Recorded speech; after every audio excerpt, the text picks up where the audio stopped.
কেন্দ্রীয় বাজেট নিয়ে সরগরম বঙ্গ রাজনীতি। বঙ্গ বিরোধী বাজেটে বলে কটাক্ষ তৃণমূল কংগ্রেস মুখপাত্র কুণাল ঘোষের।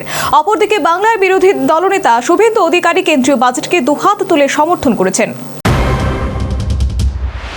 বাংলার জন্য বেশ কিছু এবারের বাজেটে ঘোষণা করলেন কেন্দ্রীয় অর্থমন্ত্রী নির্মলা সীতারামন। তবে কোনো বিশেষ আর্থিক প্যাকেজ পেল না পশ্চিমবঙ্গ।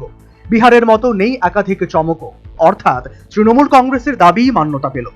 কেন্দ্রের কাছে ফের ব্রাত্য বাংলা, এমনটাই মনে করছে রাজ্যের শাসক দল। শুনুন তৃণমূল কংগ্রেস নেতা কুণাল ঘোষের বক্তব্য। বাংলার প্রাপ্যের কথা নেই, বাংলার ঘোষণার কথা নেই। আমাদের সর্বভারতীয় সাধারণ সম্পাদক অভিষেক বন্দ্যোপাধ্যায় ইতিমধ্যেই তার বক্তব্য জানিয়েছেন যে এই বিশেষভাবে, এমনিতেই তো নেই, বিশেষভাবে 2021 সালে হেরে যাওয়ার পর প্রতিহিংসা পরায়ণ ভাবে কতগুলি খাতে 10টা নয়া পয়সা দেয়নি কেন্দ্রীয় সরকার, তো একটা শ্বেতপত্র প্রকাশ করতে পারছে না। ফলে এটা বঙ্গ বিরোধী বিজেপির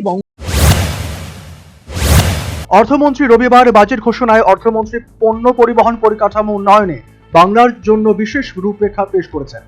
শিল্প ও বাণিজ্যকে নয়া গতি দিতে ঘোষিত হলো ডানকুনি থেকে সুরাত ডেডিকেটেড ফ্রেট করিডর। ডানকুনি সুরাত এই নতুন মালবাহী ফ্রেট করিডর দেশের দুই প্রান্তের শিল্পনগরী সুরাত থেকে বাংলার প্রবেশদ্বার ডানকুনিতে জুড়তে চলেছে। এর ফলে গুজরাতের শিল্পাঞ্চল থেকে কাঁচামাল এবং পণ্য সরাসরি দ্রুত গতিতে পৌঁছবে বাংলায়। এতে আন্তঃরাজ্য ব্যবসায় এক আমূল পরিবর্তন ঘটবে। এই নিয়ে শুনুন বাংলার বিরোধী দলনেতা শুভেন্দু অধিকারীর বক্তব্য। প্রধানমন্ত্রী আবাস যোজনা থেকে শুরু করে জল জীবন মিশন সহ নানা বরাদ্দ বৃদ্ধি পেয়েছে। বিশেষ করে পশ্চিমবঙ্গের ক্ষেত্রে আমাদের আজকে যে প্রাপ্তি, এটা কর্মসংস্থানের দিকে এগোচ্ছে পশ্চিমবঙ্গ। শিল্পায়নে জোর দেওয়া হয়েছে। ডানকুনি থেকে সুরাট পর্যন্ত ফ্রেট করিডর এবং দুর্গাপুরে শিল্প করিডরের জন্য বিশেষ ঘোষণা। পশ্চিমবঙ্গে গত 15 বছরে যে 6888টা শিল্প চলে গেছে এবং শিল্পে শ্মশান হয়েছে, শিল্প ছাড়া কর্মসংস্থান এবং রাজস্ব বৃদ্ধি হতে পারে না।